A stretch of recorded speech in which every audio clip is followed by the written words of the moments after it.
Buenos días, hermanos y hermanas, que Dios les bendiga nueva vez. Una gran bendición poder estar aquí en esta mañana gloriosa. Buen clima para adorar al Señor.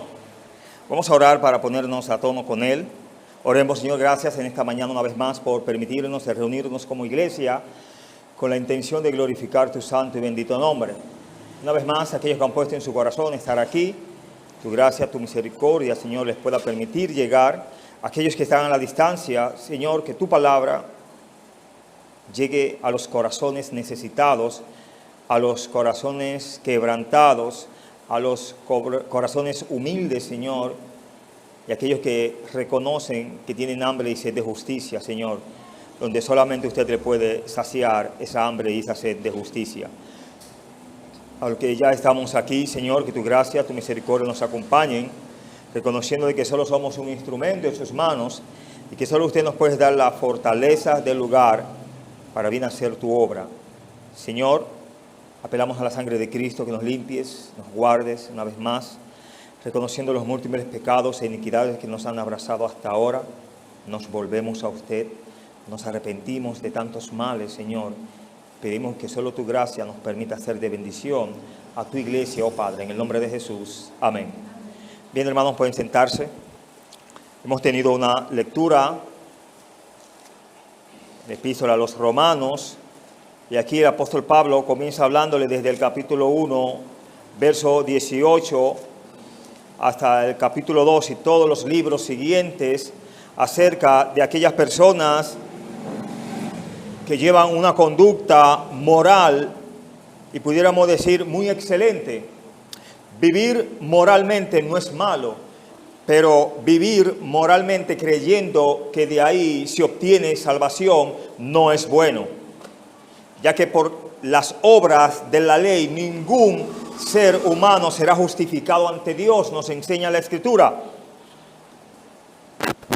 Y como muchos se ven a sí mismos, aquí el apóstol Pablo los presenta de la misma manera como muchos dicen: yo no fumo, yo no bebo, yo no voy a fiestas, soy esposo de una sola mujer, doy ofrendas y hasta dejo que los creyentes y cristianos me visiten y hablamos de la palabra de Dios.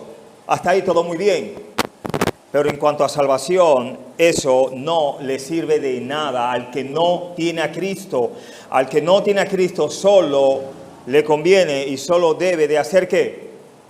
Arrepentirse y convertirse a Él. Y si quiere seguir viviendo su vida de moralista, mejor todavía, que no se dañe, ¿no? Sino que se perfeccione más en su andar. Pero repito, las múltiples obras no nos llevan al cielo. En la semana anterior, cuando iba ya de regreso, recibí la noticia que alguien partía a la presencia del Señor. Una persona que yo sé que algunos le conocen, lo voy a citar ya. Una gran persona. Recuerdo cuando viajaba a las obras, él había orado mucho por el campo de donde era su familia. Oren por Gengibral y Ulloa, decía él. Con el tiempo una obra se hizo allí, con el tiempo trabajamos muchísimo allí. Muchos se han ido a la presencia del Señor allí. Yo creo que si hubiera seguido allí en aquella obra, estuviera abrazado con ellos en esta hora. Así decía el pastor de allí. Precisamente en una semana atrás hablaba de que Dios le ha puesto allí y él ha visto partir varios hermanos como muy consecutivo, que no se ha visto él como el pastor de... Pero gloria al Señor, hermanos, la Biblia nos enseña que es mejor estar mucho mejor en la presencia del Señor, ¿no? Que estar aquí en este mundo de maldad, ¿no? Tantas aflicciones que vivimos, tantas maldades que escuchamos, que nos hacen, etcétera. Bueno, en esta mañana me propongo compartir con ustedes el juicio de Dios sobre los moralistas. El juicio de Dios sobre los moralistas. Los versos 1 hasta el verso 3, vemos varias exhortaciones en este texto, en estos 13 versos.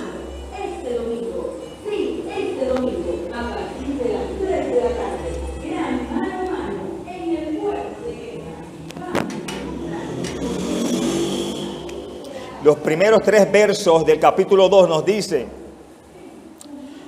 Primera exhortación. Por lo cual eres inexcusable, oh hombre, quien quiera que seas, tú que juzgas.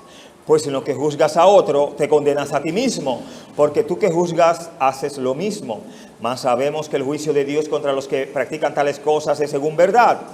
Y piensas esto, oh hombre, tú que juzgas a los que tal hacen y haces lo mismo, que tú escaparás del juicio de Dios.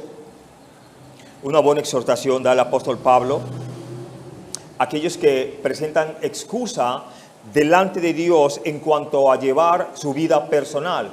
Pero Pablo le dice, tú eres inexcusable, no te puedes inexcusar, por si acaso tienes alguna excusa. Bueno, en Romanos capítulo 1, Pablo señaló el pecado del más notoriamente culpable, especialmente los versos 18 hasta el verso 32. Ahora él habla de aquellos que son por lo general morales en su conducta. Supone Pablo que se felicitan a sí mismos de que no son como las personas descritas en el capítulo 1, los versos 18 hasta el verso 32.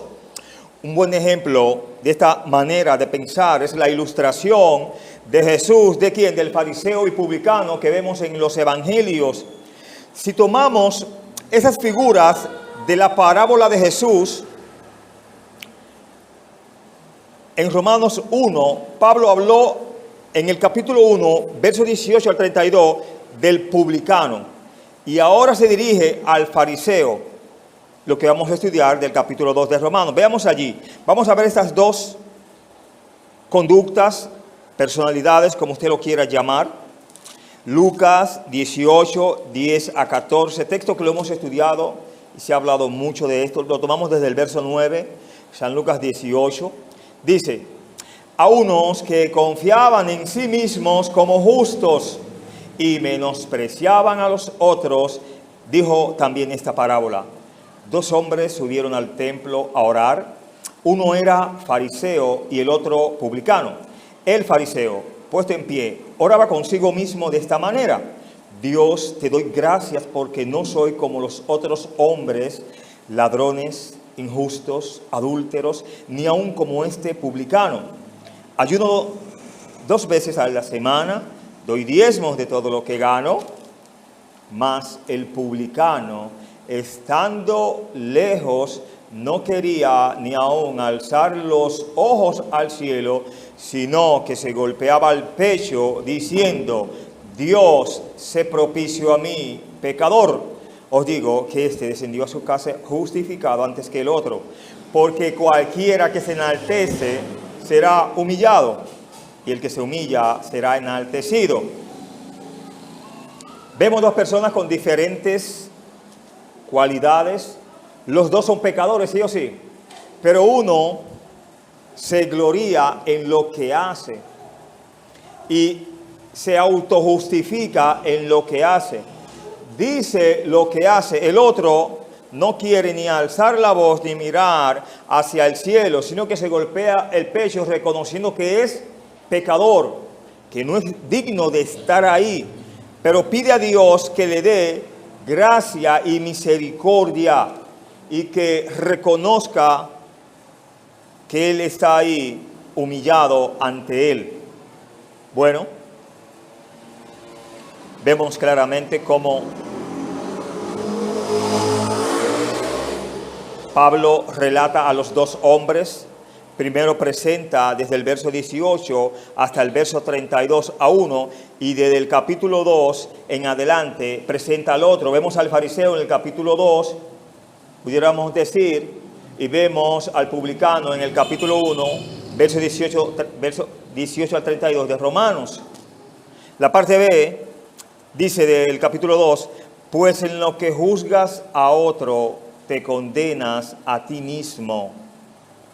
Después de obtener el acuerdo del moralista al condenar al pecador obvio, ahora Pablo voltea el mismo argumento sobre el mismo moralista. Esto es porque al final de todo, dice el texto, que él que juzga hace lo mismo. Por eso es muy peligroso a veces usted juzgar. Recuerde, en capítulo 7 de San Mateo habla de juzgar a los demás. No juzguéis para que no seáis juzgados, porque con la misma vara con que medís, seréis ¿qué? Juzgados o medidos, ¿no? Tenemos que tener cuidado, hermano. El juicio es de Dios. No se preocupe porque si aquel se va para el cielo, porque si aquel está caminando mal, porque si aquel es o no es. Al que usted entiende que no es creyente, predique el evangelio. Al que usted ve que está en casa de creyente y no se comporta como creyente, ore por él. Eso es lo que me dice la Biblia a mí.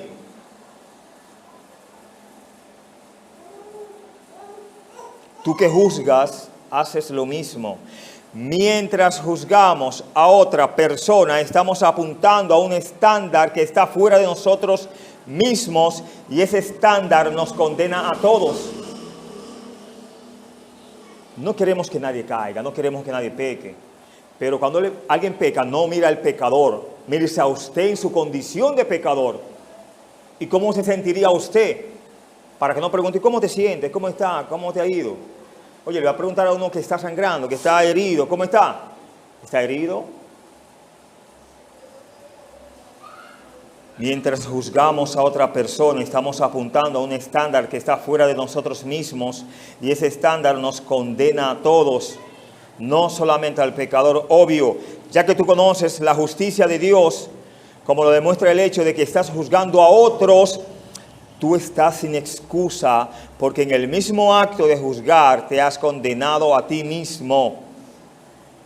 El texto enfatiza mucho la palabra, tú que juzgas haces lo mismo. Note que la persona moral no es condenada por juzgar a otros, sino por ser culpable de practicar las mismas cosas que él juzga en otros. Es muy fácil ver la paja que está en el otro, ¿no? Pero la viga que no nos deja ver, ni la cabeza, nadie la quiere ver. A veces decimos, no, porque aquel, no, porque él, no, porque ella, no, porque él. ¿Y tú? Pregúntate cómo estás delante de Dios. Que desde ahí ya estás mal. Porque te estás fijando en quién, en el otro. Verso 2, estamos en Romanos capítulo 2. Verso 2 dice, mas sabemos que el juicio de Dios contra los que practican tales cosas es según verdad. Dice ahí que el juicio es para ellos también. Lo dice aquí, lo he leído.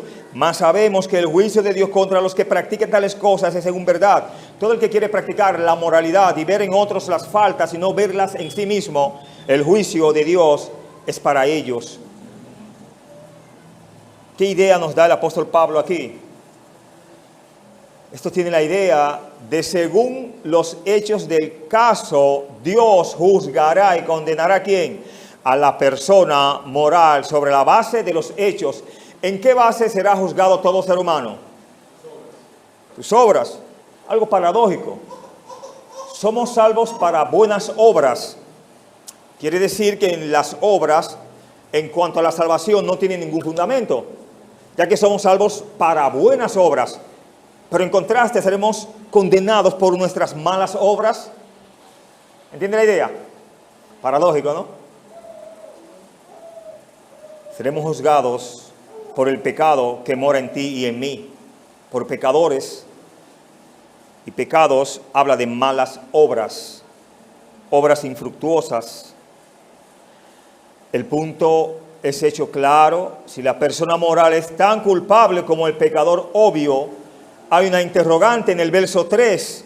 Dice, ¿y piensas esto, oh hombre, tú que juzgas a los que tal hacen y haces lo mismo? La interrogante, ¿que tú escaparás del juicio de Dios? ¿Escapará ese hombre, ese moralista? Aquel que se considera moral. Una cosa es el moral y una cosa es el salvo, ¿sí o sí? Ser moral es muy bonito, pero si te lleva al infierno quedarás feo.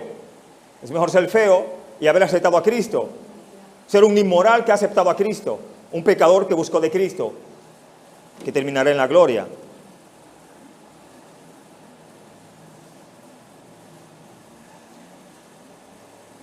¿Tú escaparás del juicio de Dios? Pablo está dejando saber a su lector, a los creyentes, que él no es una excepción. Este hombre no es una excepción a la regla. o a este principio. Pablo sabía cómo llegar al corazón de estos moralistas, de estas personas que creían que por hacer bien a los demás, sí iban a ir al cielo. Y era todo lo contrario. Haga todo el mal que usted pueda, pero arrepiéntase. Reconozca todo el mal que usted tiene y arrepiéntase. Y venga a Cristo, que no haciendo el bien te hará llegar al cielo. De hecho, todas nuestras obras eran como trapo de inmundicia, según Isaías. Éramos unos delincuentes morales y también espirituales. Efesios 2:1 nos dice: y Él os dio vida a vosotros cuando aún estabais, ¿qué? Muertos. ¿En qué? En bondades era, en moralidades. No, todo eso era delitos y pecado delante de Dios. Una nota nos enseña: nuestras exhortaciones deben ser como flechas listas para pegar en los corazones de los hombres y no herir solamente como otras flechas. Siempre procuremos ser de bendición, no solamente al hermano, sino en nuestro hogar, nuestros adversarios, y donde quiera que estemos, tratemos de ¿qué? De ser de bendición, de ser entes agradables. Primero, ¿a quién? A Dios. Porque no sé si usted sirve primeramente a los hermanos o a los hombres. Les recomiendo que sirva a Dios primero, y Dios va a poner gracia para usted poder servir a los hermanos y a los demás. Un estudioso acerca del moralista dice: el objetivo de Pablo es más grande que el de solamente convencerlo de su injusticia. Él les roba y absolutamente debe robarles su moralismo y su moralización, porque ellos creen que esto es la forma de escapar de la ira de Dios. Y el texto me enseña que no.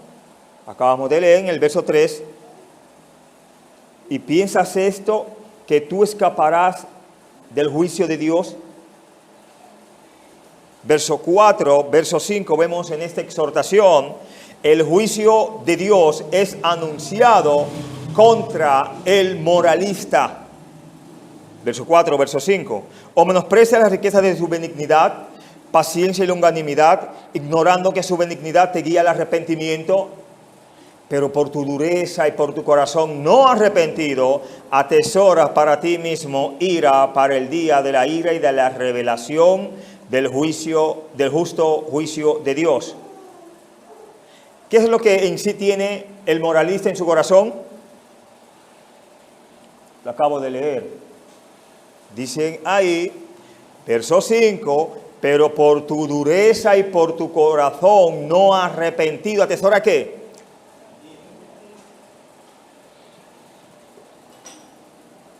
Entonces, ¿vale la pena ser un moralista? Mientras más yo recaudo, mientras más yo reúno supuestas cualidades que tengo, creyéndome que soy moral, eso me está acarreando a mí más perdición que bendición. Estoy acarreando juicio de Dios. Cuidado con eso, hermanos. Creemos a veces que somos mejor que la hermanita, que somos mejor que el hermanito. No es así. Desde el momento que yo pienso que soy mejor que el otro, soy peor que el otro. Desde el momento que me creo ser algo, ya dejo de ser algo. ¿Sabía eso?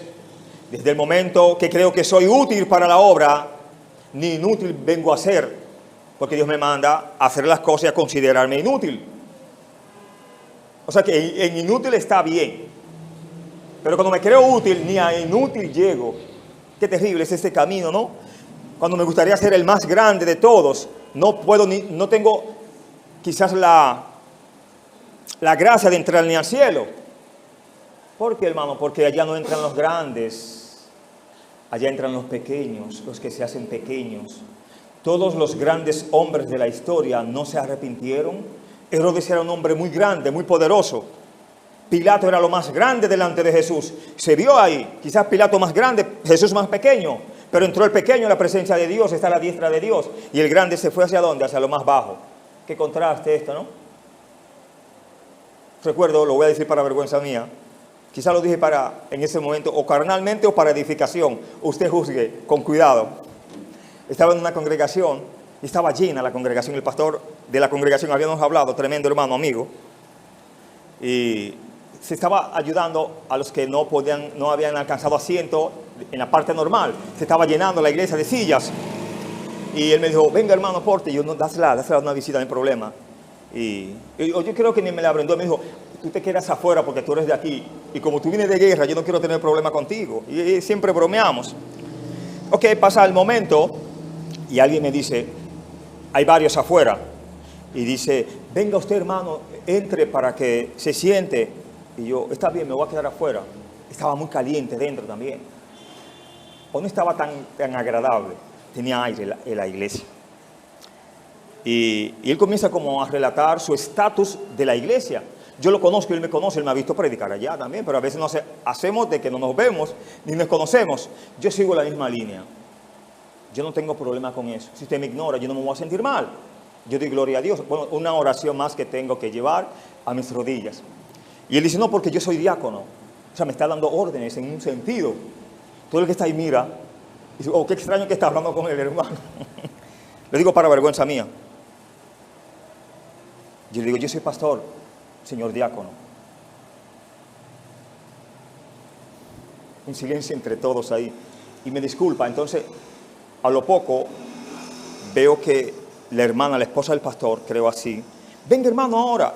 Y lo que ella me pasa silla, yo cojo las sillas que ella está pasando y la voy ordenando. Dejo que ciertos niños se sienten adelante, luego se fueron, pero igual me senté en la parte delante. No hay necesidad, hermanos, es una regla de tú demostrar o decir lo que eres. Cuando tú dices lo que eres, bajas todo el escalón. En un aula de clases, por hacer un ejemplo, es una falta ética el profesor decir, aquí yo soy el profesor, y los que están ahí no lo saben, o aquí han llegado esos estudiantes. ¿Toma la idea? Entonces, y siempre hay como pugnas, y he tenido historias y anécdotas donde, qué sé yo, he recibido defensa. Y le doy la gloria al Señor. Vuelvo y lo digo para vergüenza mía, porque en este camino, honestamente, nunca pensé estar aquí delante de ustedes. Y reconozco delante de ustedes que soy el más vil de los hombres y el menos indicado de estar aquí. Pero también reconozco que donde abundó el pecado, sobreabundó la gracia de Dios. Y ay de mí si no predico el Evangelio. Eso lo reconozco personalmente. Pero sigamos aquí. Estamos en el verso 4, verso 5. La exhortación es, el juicio de Dios es anunciado contra el moralista. Pablo señala que el mismo moralista debe asumir la benignidad, los beneficios de Dios en ese sentido, la gracia común de Dios. Debe recibir la paciencia, la larga espera que Dios ha tenido sobre los pecadores para que se arrepientan.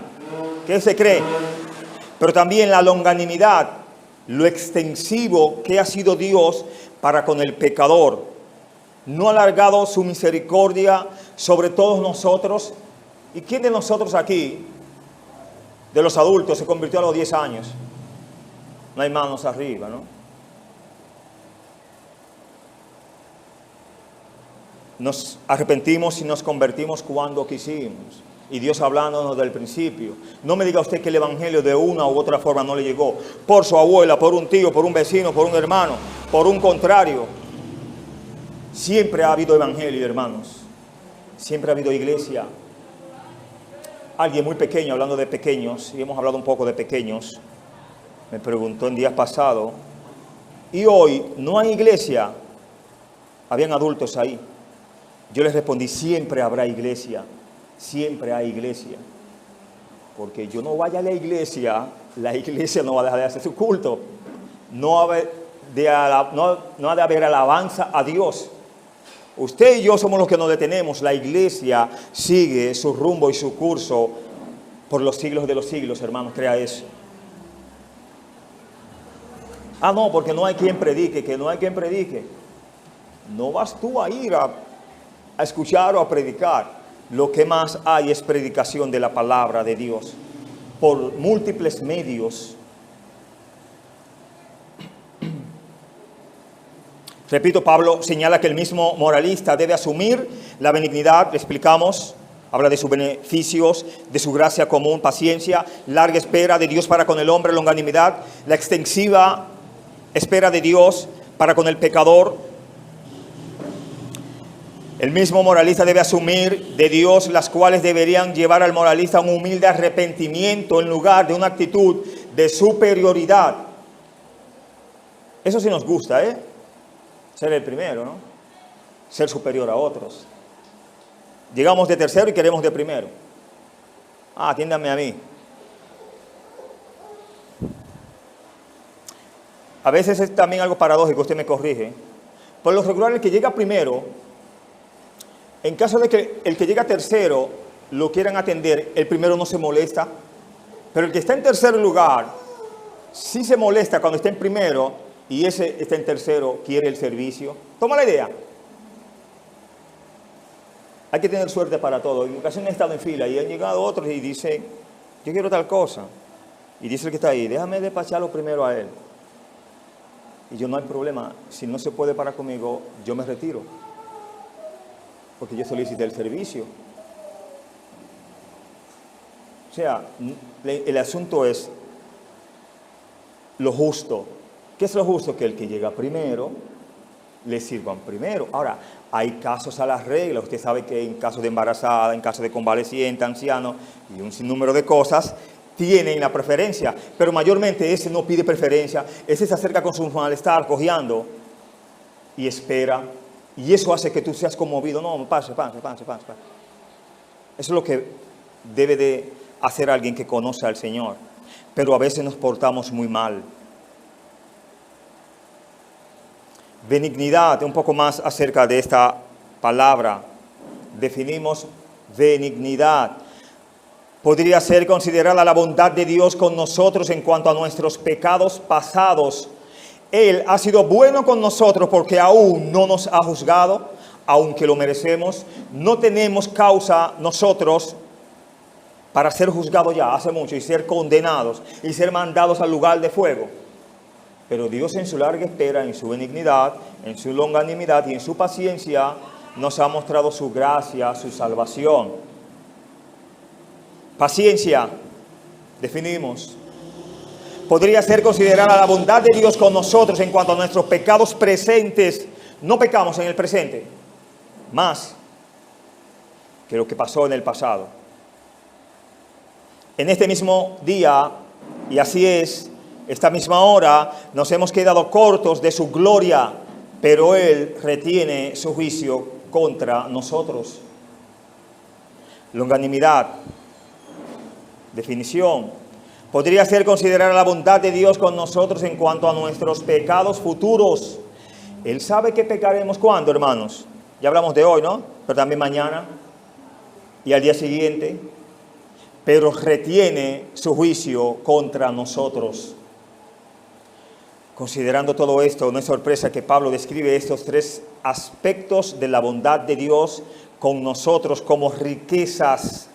Las riquezas de la misericordia de Dios pueden medirse por 4 consideraciones. Primera consideración: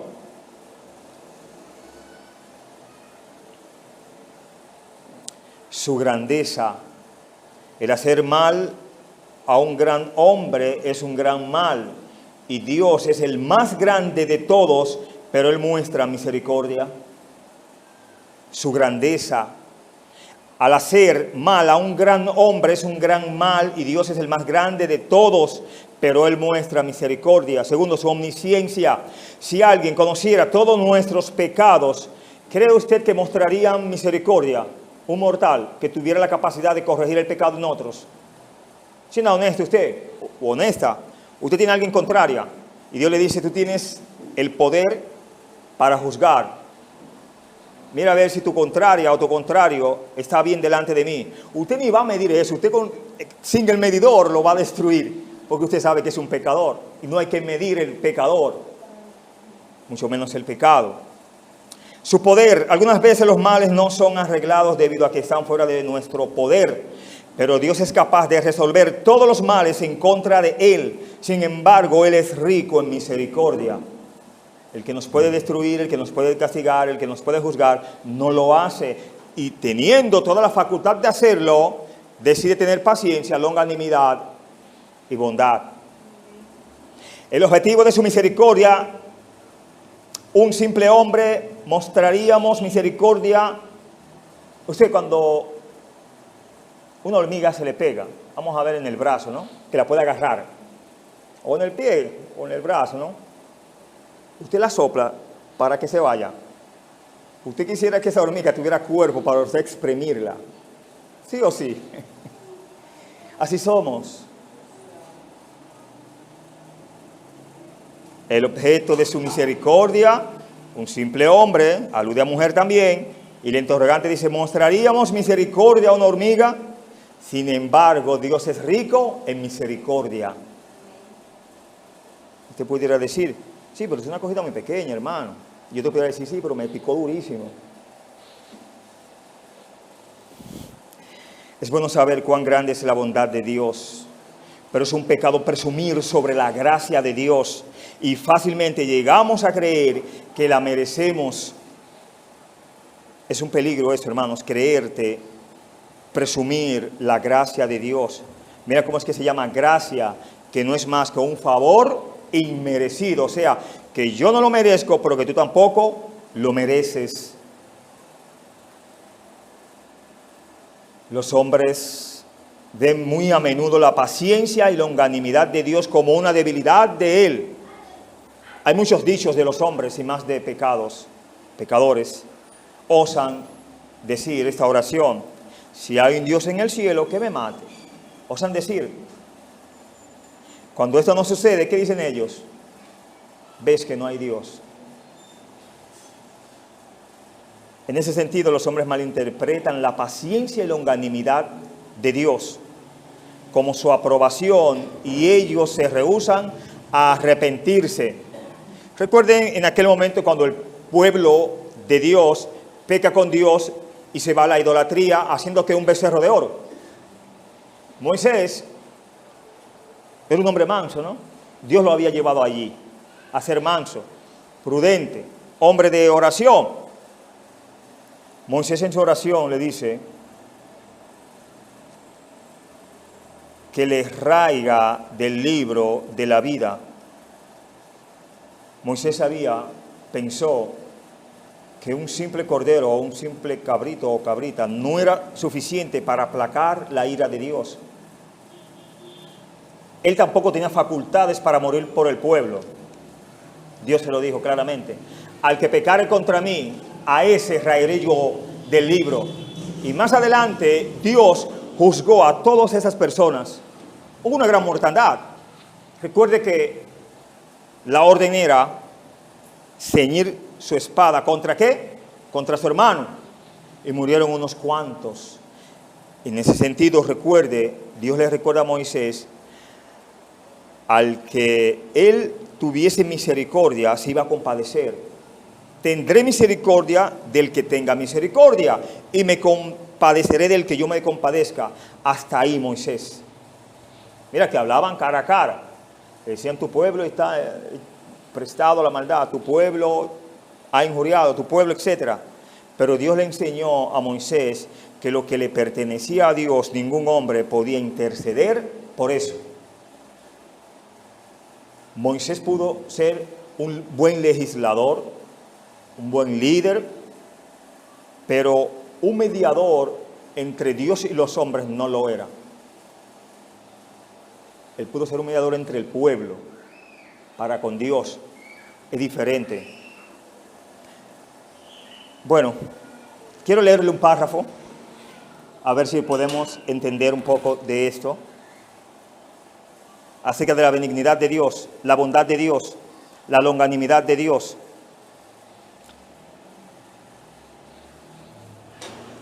Creo que este mensaje lo habíamos compartido en otra forma, pero creo que ya habíamos hablado de esto. Solo refrescamos el conocimiento de la palabra de Dios. Dice este párrafo: me parece que cada mañana cuando un hombre despierta a un impenitente y se encuentra fuera del infierno, la luz del día parece decir: brillo sobre ti otro día, para que en este día te puedas arrepentir. Una más. Cuando tu cama te recibe en la noche, creo que parece decir, te daré otra noche de descanso para que puedas vivir y volverte de tus pecados y confíes en Jesús. Poco más. Cada bocado de pan que llega a la mesa dice, yo tengo que sostener tu cuerpo para que tengas fuerzas para que te puedas arrepentir. Y por último, cada vez que escuchas un sermón, si es tal sermón que Dios quiere que prediquemos, te suplica que vuelvas al Señor y vivas. ¿Quiere usted eso? ¿Comparte eso? Un nuevo día no es una nueva oportunidad para tú y yo andar mejor en el Señor. Un bocado de pan, no importa lo que sea, a veces le pedimos a Dios los alimentos. Dios manda los alimentos que Él quiere y usted como que está mirando mal.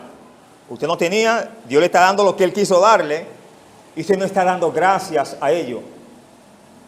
Nos olvidamos de dar gracias en muchos aspectos de nuestras vidas. Cuando ya nos acostamos, de que estamos cansados y ni le damos gracias a Dios ni a un tendido. ¿Usted sabe si se ha de volver a levantar? Al menos váyase dando gracias por lo que vivió, pero no lo hacemos. La parte B del verso 4, estamos en Romanos capítulo 2, dice, ignorando que su benignidad te guía al arrepentimiento. Lo que leíamos hace un momento, cómo personas osan con Dios, retar a Dios. Y Dios no es un muchacho para coger cuerda de nosotros. Al contrario, ¿quién fue el que nos puso a caminar, a dar cuerdas en sí? Entonces, ¿puede el que da cuerdas recibir cuerdas? No creo. El que la hace no creo que llegue a ello. Muchos malinterpretan su benignidad hacia los impíos. Ellos no entienden que la razón de ella es para llevarlos al arrepentimiento. La gracia común de Dios, todos los beneficios que el impío recibe de Dios, sea riqueza, sea salud, sea vida, es para que entiendan que necesitan un Salvador. Pero el hombre no lee eso así. Las riquezas las toma ¿para qué? Para lujurias, para banquetes, para cuestiones de gozadera que en su momento son buenas, pero al final, al futuro, cuando pierda su alma, la factura es más grande que lo que recibió. Los intereses son más grandes que el capital que recibió. Los hombres deberían ver la benignidad de Dios y entender que Dios ha sido mejor para ellos que lo que ellos se merecen. Que Dios les ha mostrado benignidad cuando lo han ignorado. Que Dios les ha mostrado bondad cuando se han burlado de Él. Que Dios no es un amo cruel y pueden rendirse a Él con seguridad. Que Dios está perfectamente dispuesto a perdonarlos. Que Dios debe ser servido por simple gratitud. ¿Qué usted cree? ¿Comparte eso? Creemos que sí. ¿Estás esperando que Dios te lleve al arrepentimiento? Malas noticias. El texto que estamos trabajando, verso 4, no me dice que Dios lleva al arrepentimiento a nadie. La palabra que yo veo ahí dice, te guía al arrepentimiento. ¿Dice te lleva o dice te guía? Ahí se guía, ¿eh? Entonces vamos a seguir con lleva o con guía. Te guía al arrepentimiento. La palabra de Dios está llena de hechos y acontecimientos donde algunos que son llevados por sí mismos se perdieron por lo regular y otros que se dejaron guiar y se arrepintieron, obtuvieron salvación. No sé cómo arrancar, de adelante para atrás o de atrás para adelante, pero vamos para allá. La vida de Sansón, y discutíamos eso en la iglesia, era un hombre desde el vientre de su madre dedicado a Dios, nazareo, sí o sí. Todo lo que allí dice en Números capítulo 6, que él no debía hacer, todo lo que no debía hacer lo hizo. Fue llevado ¿por qué este hombre? Por sus deseos carnales, pecaminosos, etc. Y algo muy detallado. Quiero que usted lo estudie en su casa, en su tiempo, cuando pueda. Al principio de la historia de Sansón, cuando él anda con sus padres, ve a la primera mujer, se enamora de ella, le dice a su padre, quiero esa mujer. Su padre le dice, no hay mujeres aquí en Israel para que tú la tomes por mujer. Y él no escuchó a su padre y tomó a quién. Se fue con esa mujer. Hubo un problema que ni la disfrutó. En una ocasión se la dieron hasta a un amigo de él, un buen amigo de él, para que usted vea la historia desde el antaño. Se dejó guiar por el Señor, Sansón, pero se dejó llevar por sus instintos pecaminosos. Ok, vamos más para atrás. Ustedes no quisieron como querían, pero lo elegí yo entonces. Dos hermanos, los primeros dos hermanos de la creación. Dios les dice que le presenten un sacrificio a Dios. Aquellos ya sabían previamente cómo era el sacrificio que se debía llevar a Dios. ¿Qué conllevaba eso? Uno de los dos, sabiendo lo correcto, hace lo que él quiere. Presenta su propio sacrificio a Dios. Y no era un sacrificio propio para él, sino propio para el Señor. Y el que sabía cómo era, el otro lo hizo correctamente. Bueno, usted sabe que este segundo hermano Caín, hablamos, se ensañó tanto que el Señor hasta le pregunta, oye, ¿tanto te has ensañado? Si mal hicieres, no serás condenado. Y si bien hicieres, serás perdonado, ¿no? Y le dice a este hombre, el pecado está a la puerta. Tú te enseñorearás de él. No, le está diciendo todo lo que va a pasar antes de que pase. Le está diciendo, tú vas a tropezar. Tú te vas a enseñar de él. Cuídate de ello. ¿Quién se lo está diciendo? Dios lo está guiando a que se abstenga de hacer el mal. Óigame, no pasa más nada después que Dios le habla a Caín. Cuando él va de su hermano, no a reconciliarse ni a arreglarse con él, sino dice, salgamos al campo. Eso lo he visto por ahora 2 veces. Uno en bien y otra, uno en mal ahí y otra en bien. Yo, pero mira, el asunto es probable y es posible hacer el bien antes de cometer el mal. Y usted sabe la historia. Cuando fueron al campo, compartieron como hermanos ellos. No, Caín mató ¿a quién? Se quedó ahí Caín viviendo en esa tierra. Fue llevado ¿dónde? Lejos. Y hasta dijo, grande es este mal para ser soportado. Grande es mi castigo.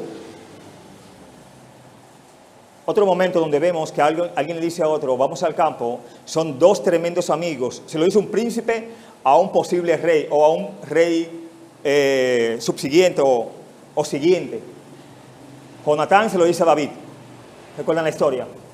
Me extrañó eso, encontrar eso ahí en la Biblia. Y he leído la Biblia muy consecutivas veces con cuidado, ¿no? Deteniéndome.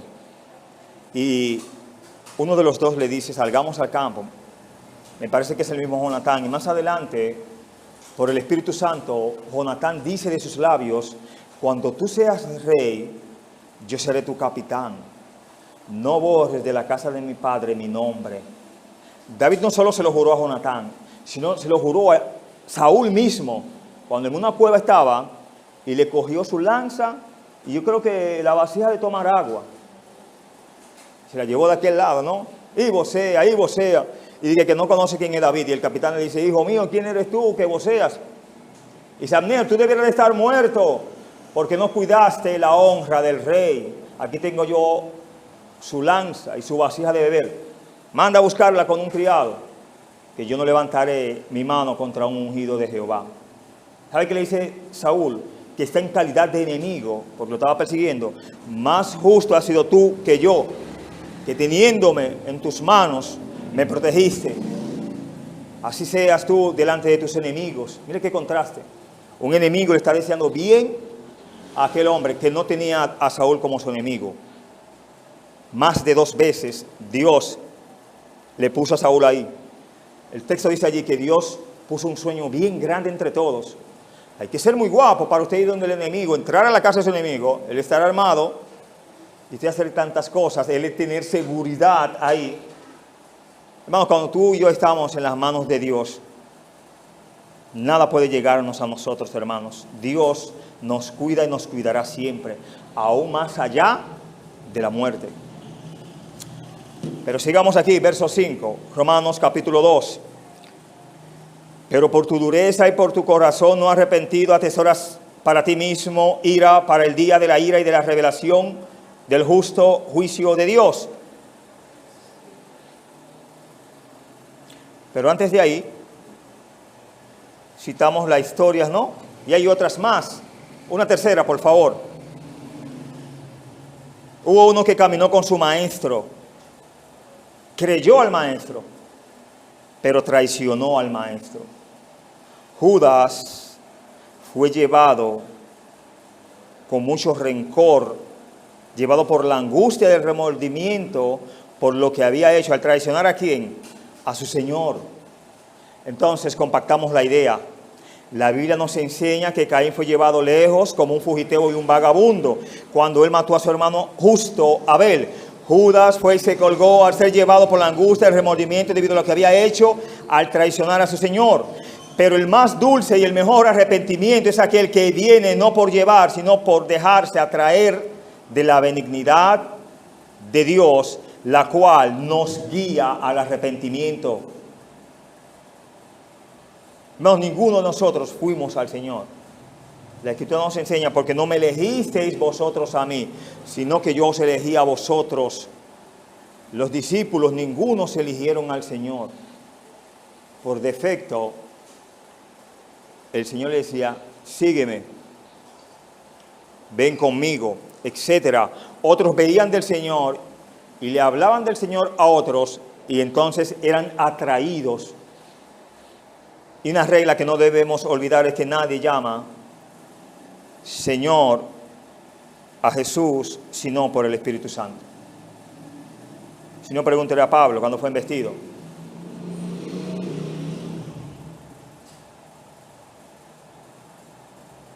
Debido a esta presunción de la gracia de Dios, Pablo puede decir certeramente que el moralista atesora ira para el día de la ira.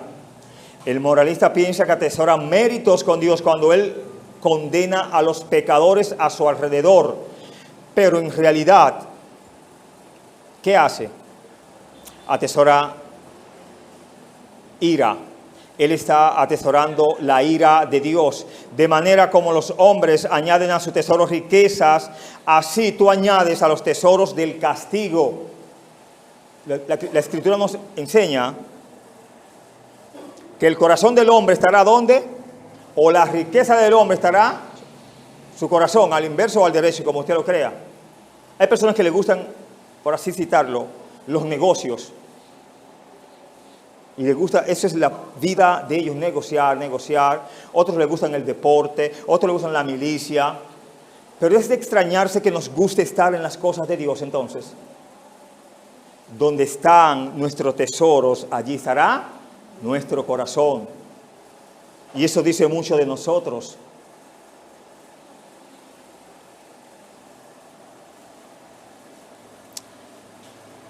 Una interrogante dice, ¿cómo los hombres atesoran la ira de Dios contra ellos mismos? Lo acabamos de decir. Donde está el tesoro del hombre, allí estará su corazón. Otra interrogante dice, ¿qué es lo que detiene el flujo de la ira? Dios mismo es el único que puede detener el flujo de toda ira. Él lo detiene debido a ¿qué? A su paciencia y longanimidad, como nos dice el texto. El sentido figurado es el de una carga que Dios soporta, que los hombres le echan más y más, haciéndola cada vez más pesada. Por eso, algunos creen que no pueden ser salvos, porque aún en el lecho de su cama dicen, ¿ya para qué me voy a convertir? Ya yo estoy viejo, me voy a morir. Bueno, precisamente se te está predicando para que te mueras en Cristo. No. Yo no me voy a levantar de aquí. Y hay que levantarse para ir al cielo. Pero es una consecuencia, hermanos, de haber tenido la oportunidad de servir a Dios. Y ellos reconocen que no van a ser útil a Dios. Pero a Dios eso no le interesa. Dios lo que le interesa es un corazón contrito y humillado que venga ante Él. Toma la idea. Hemos dicho esto, Dios puede perdonar al más vil pecador que tú ni te imaginas, que tú te lo hayas grande, a la mujer o al hombre que sea, y lo transforma de una manera tal que hasta te supera a ti, que tiene muchísimos años en el Evangelio. Es el mismo Dios que salva ayer y hoy por los siglos, recuerde, hermano. En la primera venida de Jesús, el carácter amoroso de Dios fue revelado con gran énfasis. En la segunda venida de Jesús, el justo juicio de Dios se revelará más claramente.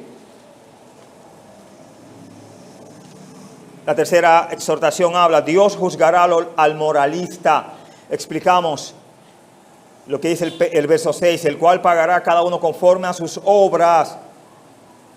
Este es un pensamiento asombroso y temeroso y condena al moralista al igual que al pecador obvio. En el verso 7 habla de vida eterna a los que perseverando y bien hacer buscan gloria, honra e inmortalidad.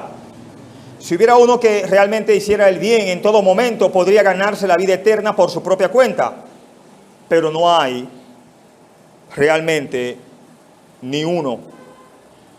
No hay hombre justo en la tierra que haga el bien y nunca peque, dice la palabra de Dios. Dice también que por cuanto son pecadores, están que destituidos de la gloria de Dios en cuanto a arrepentirse.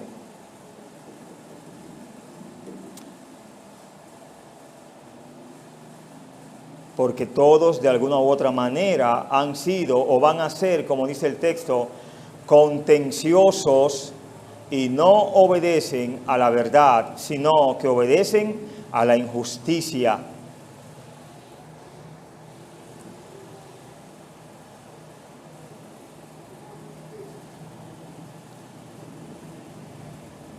En el verso 9 habla de tribulación y angustia sobre todo ser humano que hace lo malo, al judío primeramente y también al griego.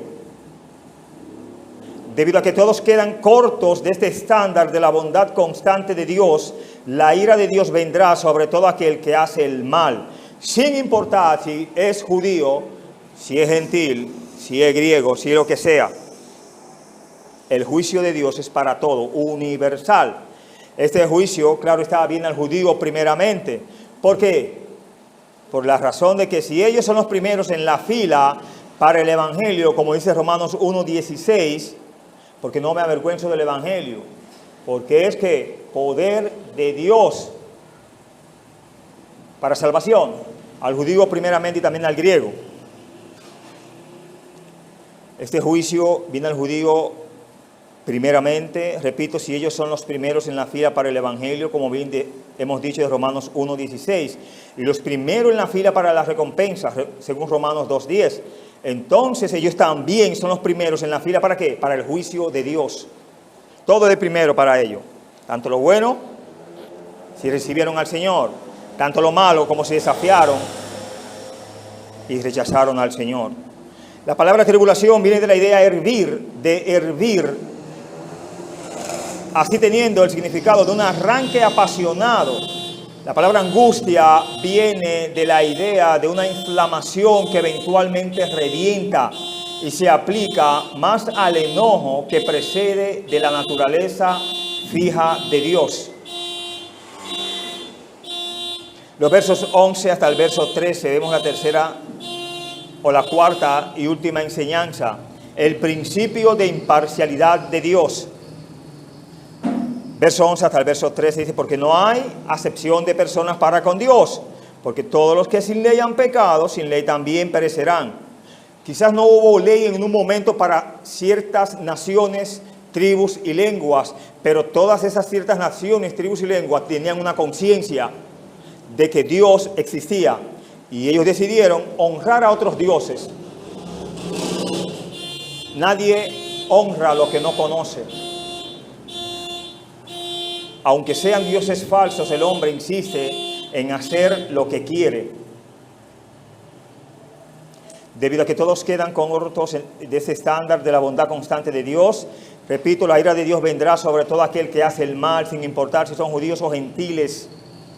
Pasamos a los versos 11, verso 13. La palabra acepción, que es igual a parcialidad, viene de las dos antiguas palabras griegas juntas, que quiere decir recibir y enfrentar. Significa el juzgar las cosas en el fundamento de nociones externas o preconcebidas. Un error muy grave entre nosotros. juzgamos muchos de manera preconcebida. Sin tratar a la persona ya tenemos un juicio. Ah, no, se ríe mucho. Ah, no, tiene la cara muy dura. Y entonces, ¿cómo es la cosa? Es la que querramos, la que nos guste es la que debe de ir. No.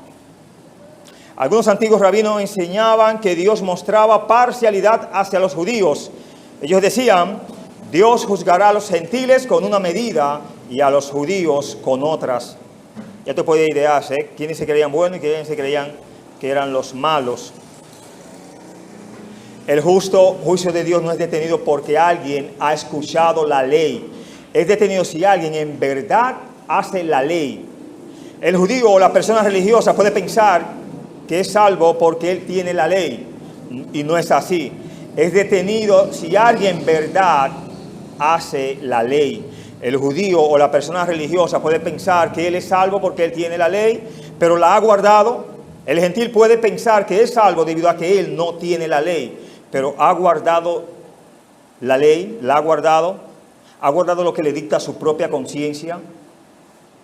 Las personas serán condenadas, escuche esto, no porque han detenido la ley o no, o la hayan tenido, pero sí serán condenados debido a que han sido pecadores. ¿Toma la idea? Porque todos los que sin ley han pecado, sin ley, ¿qué? Ok. Quiere decir que el juicio por el pecado puede venir con o sin ley. Los gentiles nunca tuvieron la oportunidad de conocer la ley moral de Dios. No serán juzgados por eso. Serán juzgados por su desobediencia en proporción directa a su conocimiento limitado. Lo poco que conocían de Dios y lo mucho que lo alejaron de Él, los condenará o los condenó. Rahab, la ramera, ella conocía mucho de Dios. Ella había escuchado que Dios había exterminado todos los pueblos que se habían ensañado con el pueblo de Dios. Y por esa fe, hermano, se salvó ella y su familia. Y por esa fe está en Hebreos 11. De igual manera, los judíos y muchos gentiles que tuvieron acceso a la ley moral de Dios tendrán que responder por su mayor conocimiento. La Escritura nos enseña que al que mucho se le perdona, ¿qué hace ese? Mucho ama. Pero a quien ha recibido mucho, mucho se le demandará. Que Dios les bendiga. Muchas gracias, hermano.